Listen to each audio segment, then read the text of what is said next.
Here's another word for you. Reprogram. Ooh, I love this one because I love the physiology of this human body that we have. I dork out on it. So when people talk about reprogramming, the simplest way I can define it is just think about it this way. You have been told your whole life to live a certain way, that this was the norm, the social, whatever. It's taking that, going like this, taking it, balling it up, throwing it away, and relearning your whole world and your thought process. Opening up your mind to new experiences. I tell people so some of the things that I use to help others, just to kind of give a little bit more words of affirmation, like when they're first starting off and they're not understanding their emotions and they need to first control their emotions and learn how to do that and understand what emotions mean.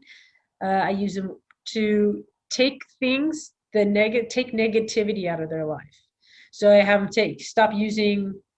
So like when they write in their journal, they say something negative in their journal. I tell them to cross it out and rewrite it in a positive way and find insight and a lesson into it so they can apply it. Oh, stop. Did y'all, when you watch this, or folks that are either watching now or we'll repeat it one more time. But what Tappy just said is a really, really powerful way to meditate. Meditation, which we will talk about a little bit later. We can talk about different ways of meditating. Yeah. But she said, write everything down, then go back and read it and cross out everything that you said negative and rewrite it in a positive way. It's very revealing. I've done that exercise. It's very effective. It's very revealing, and it does reprogram your mind to think about what you're thinking, how you're wording it, and even how you're speaking it. Tabby, that's a great one. That's the part is I tell my clients, look at how you perceive your own life. And when you take a glimpse at your own life and see the negativity out of your own, I tell them, okay, the rewriting of it in the positive way is relearning how to look at life in a positive aspect, not just from your surroundings around you, but inside your mind, how you're interpreting your life. And when you start doing that, then you become more aware of your emotions. And when you start being more aware of your emotions and what they mean, then you get this map in front of you. And then eventually those negative words or the words that you would put in to replace the negativity, then you kind of learn how to use those words anew and more of a learning lesson. So like, this is my go-to because everybody thinks anger is a bad thing. And it's not. Anger is not a bad thing. People should feel free to express their anger. And that's one of the hardest things is first people have to realize that anger is within yourself. It's just you keeping yourself from doing something or allowing yourself to give of your energy, which you're not supposed to.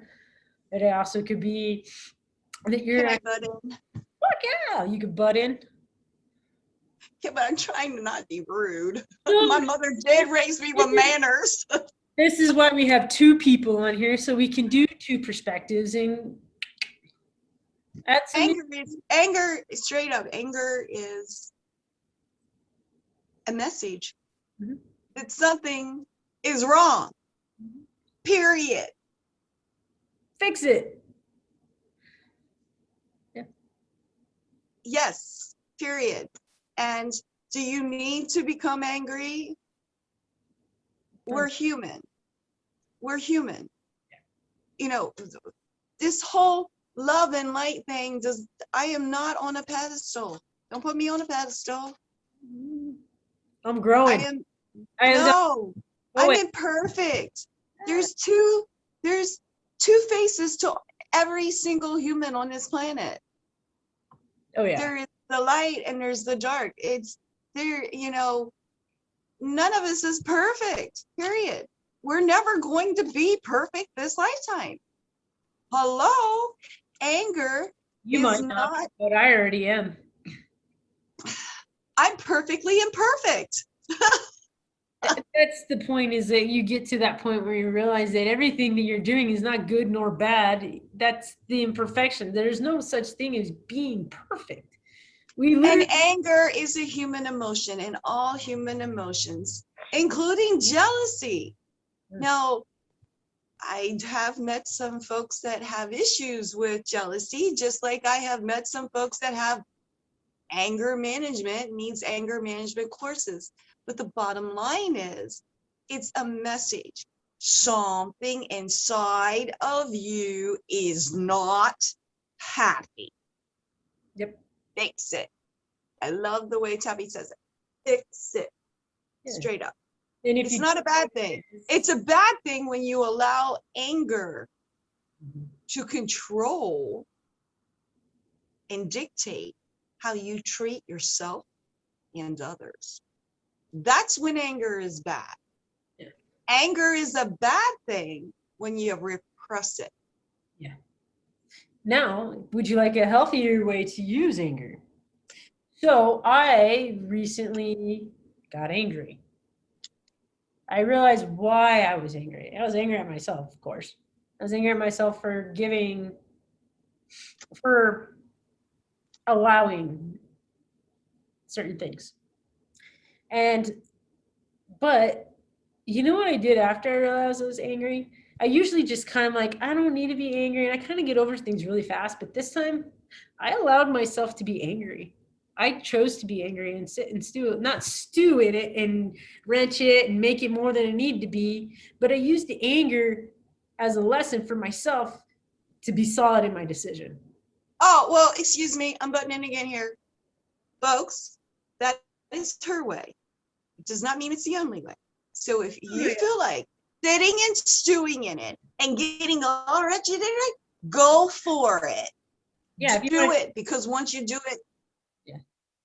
just don't stay stuck in that space. I didn't want to get stuck in it, but I wanted it to give me that distance, that disconnect. So, I mean, this is okay. For me, I am a very, very understanding. I like to be understanding and polite, but I know that one of the things that what I had to learn about being angry is that you have that moment where it's too much. But if you keep allowing it, you're just going to keep hurting yourself. You're going to live in it and you're stewing in it now. And that's too much for me.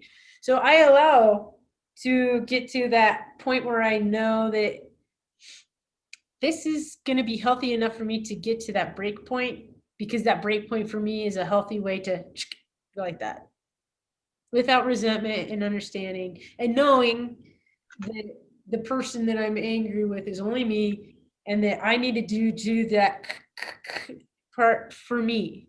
And that's it. It doesn't have to do anything with the person across from me, but it also kind of gave me that extra, you deserve this, Tabby.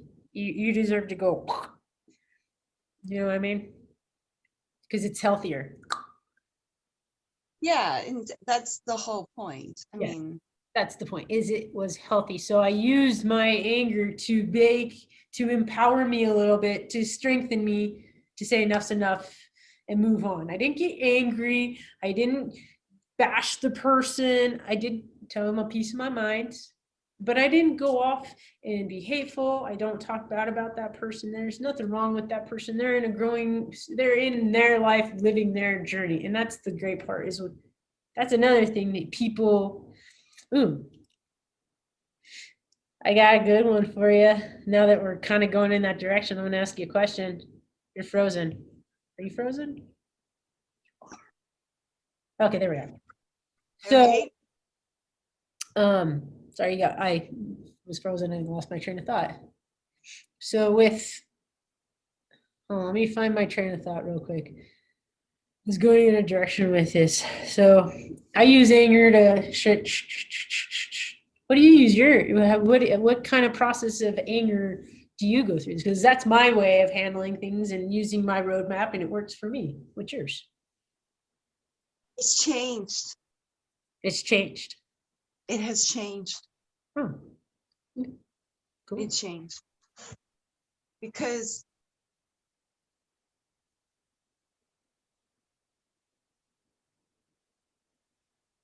when I cut my hand, and I've been working with Patrick, remember, also. So it changed. It changed when I cut my hand. When I severed the tendon, it changed. And working with Patrick, I now recognize as soon as I starting to get angry, I recognize it now. I've reprogrammed myself to as soon as I feel it. I'll be on the phone with someone and they say something really asininely stupid, ugly. And I have no patience for that today. And I don't deserve it. And what they just said was actually not even true. So it's one of those, instead of the old me would be immediately wanting to defend, fight, and pick that up and battle it out, debate it. The new me goes, oh, I feel it. I literally physically can feel, every human can feel when they're physically getting pissed off. Your heart rate, your breathing, I mean, just everything about you, your muscles tense up. And in me, I'm more conscious, aware of what my physical body is happening to me. And then I just go, okay, what he said was not true. Do I really give a shit if he thinks that? That's What's important is, true. do I know it? And if I know it's true, I don't need to defend it. Tabby, if you want to tell me that the sky is Pink. Let's say pink. pink, It's pink. but I'm looking out my window right now and I can assure you that I do not see that same pink sky as you. The way I'm going to do it is, that's your reality, honey, and I'm going to accept that as being true and correct for you. Namaste. Namaste. It is not my job to tell you anything different. Now, and all you've done is just, honestly, I look at it as like, it's like a poker game. When you just gave me a tell, you just gave me information. The moment you told me that the sky is pink, the same one I'm looking at right now, and we're both on the same time zone nowadays, by the way, on Sunday, yeah. So, and I can see it's not pink. That tells me that you got some good drugs. Get your ass, I do. You need eyeglasses. Are you getting my point? In other words, if someone says something I know is not true, all that is an opportunity for me to learn more about them and who they are as a person. It's no longer my job to friggin' convince them anything else. And if I can't stay calm because they want to keep at me, especially if they're directing it at me, like, you know, if you look at me and go, I think you're freaking crazy and you need to, you know, at 57 years old, Diane, you should have Social Security being built up, and you should have retirements and a 401k, and you should own a house. And, you know, what have you done with your life? You have nothing. If you want to say that to me, and that's a little different than telling me the sky's pink. You did just tell me who you are. Yep. You told me how you think. Yep. You told me what was your truth for you. Yep. So, and I can go, I'm pissed off now. I think I'm fucking gonna go smoke my cigarro. Talk to you later. Yeah. I don't have to say anything other than, you know, Tabby, thanks for sharing. I appreciate you feel open and comfortable and good enough to tell me everything you just felt about me. I'm going to go smoke a cigarette and I'll talk to you tomorrow. Bye, click. We're done. Yeah, I'm actually getting really, really good at just, I don't even like, there's only, okay, there's only a few people that I like close enough to actually be able to hurt me emotionally. And one of the things that I've learned, and I'm still learning, because we all are still learning, when it comes to friends, family, and people that I hang out with or meet, uh, I don't really get angry. I don't get angry at them. The one person that I got angry, I allowed myself to get angry for, was because of my own, but I did learn something. And the biggest thing I learned from that whole thing was the perspective that they thought that they see me. And I was like, man, they don't know me at all. They don't even know me. Like, for them to be able to say that about me really, really sucks, that they don't know me after all this time of getting close to me and knowing who I am and watching me with other people. And they truly never saw me. And that was the reason why that was so easy, is because now that I understand what anger looks like, I realize I used to always let people do that to me. I was actually had a conversation today. I was on my hike with my new friend, and we were talking about past relationships. And I I allow I have allowed, and this in my past, for to stay in relationships, and not just like a sexual relationship or a partnership. I'm talking about friendships too. I have allowed people my energy and letting them dictate who I am, and thinking that they're right and believing them.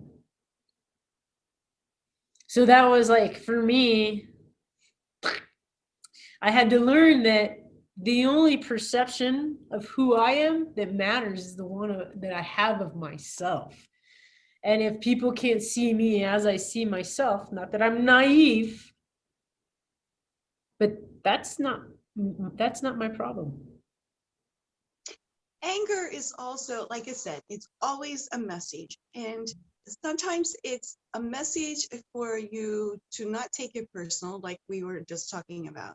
Sometimes it's about things that we need to change within ourselves, build our self-confidence up. Sometimes it's to move us to action. Mhm. Sometimes it is that anger is needed to confront someone and go, what you just did was not acceptable.